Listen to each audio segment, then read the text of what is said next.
3 days ago, I was here at BMW 4Ways testing the stunning 1979 BMW R100S. Now, after that ride, I brought her back to the guys and told her that she wasn't firing that well on both cylinders and the carbs needed some work.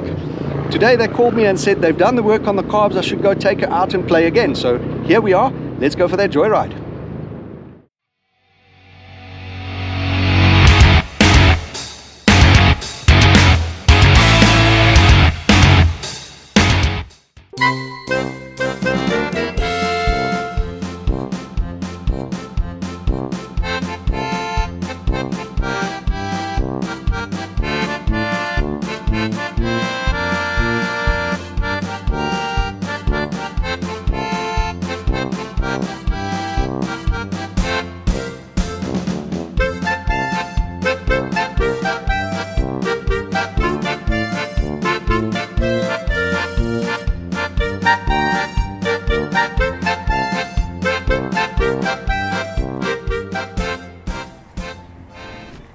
Let's start it up. First thing we do is both taps, one for each pod, each side, and here we go.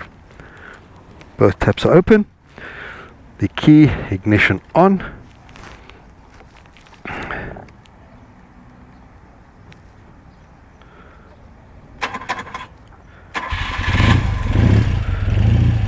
Here we go.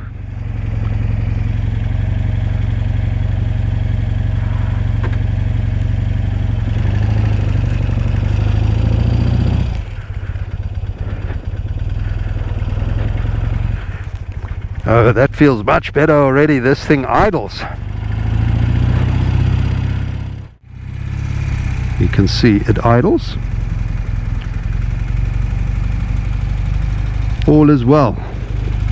Another good day. Here's the pull-off. I don't have to slip the clutch.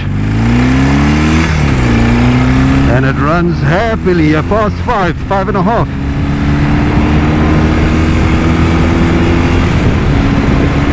Totally legal speeds already.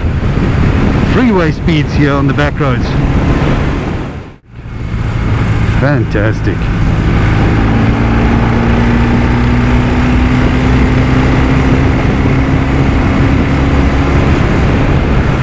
I'll have to do an episode where I put my R90, the R18, and borrow this one again, bring it out and show you the heritage, the lineage of the black paint job with the white pinstriping.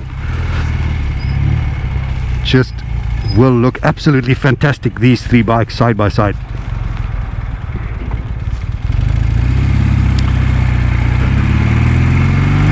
Let's give it some.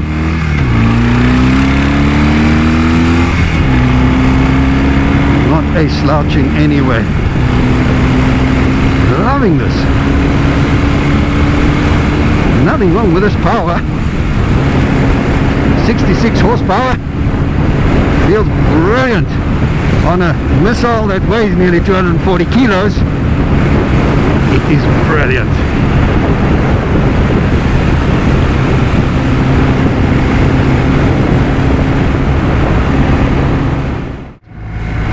There's a huge difference on this bike now that the carbs have been tuned.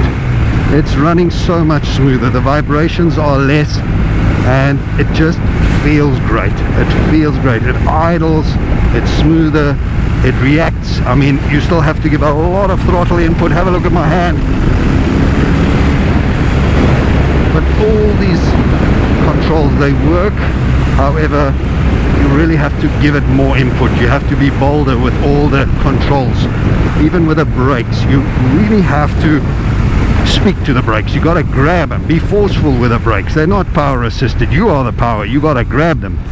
If you use the same force on the brake lever on a modern day bike, you will definitely do a stoppie. And as you can see, this bike idles now. Here it is. It idles nicely. And pulling off, I don't have to slip the clutch.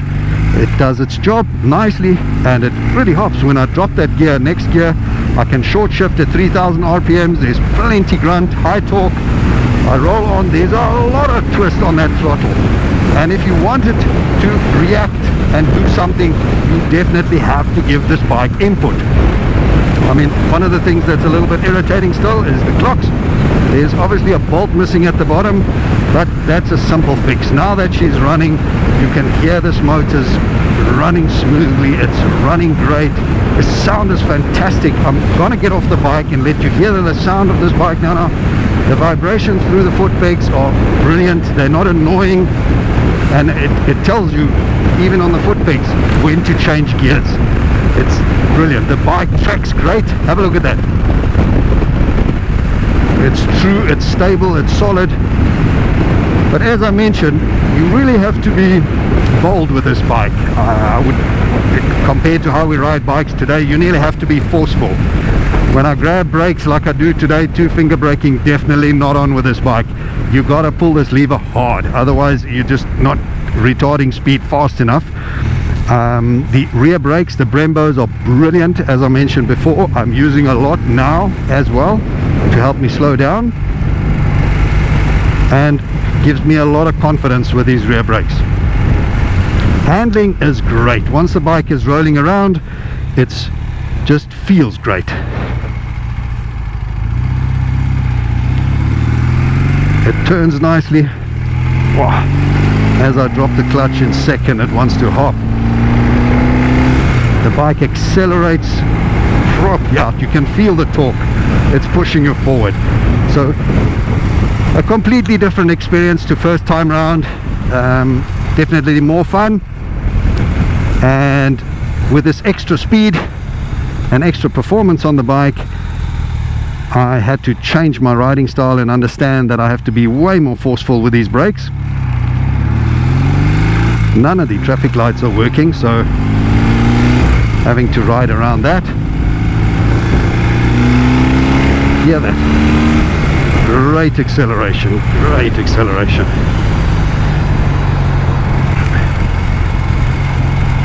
I would say a brilliant bike all round, awesome to run on weekends. Traffic, I would say as a commuter, definitely a no in today's day and age. Reason I say that is because the brakes are really not, you don't have that feel, number one. Number two, if you're not used to being that forceful with brakes, you're going to underestimate your retardation, and by the time you realize that you have to be more forceful, you really going to be in trouble. It's not the brakes of today. That is the biggest thing. The power, definitely you can live with anything on the road today. Great performance, great little runner. As it gets over 5, this thing runs easily and freely to 6,000 RPMs. Fantastic. All round, the offset foot pegs, no problem. I've actually noticed the heads, the pods of this motor are also offset, so that might be part of the reason.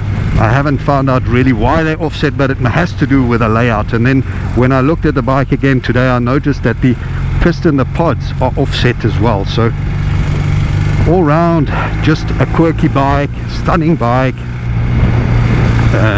really enjoyable piece. If you're into old classics, vintages, BMWs definitely have a place in my heart.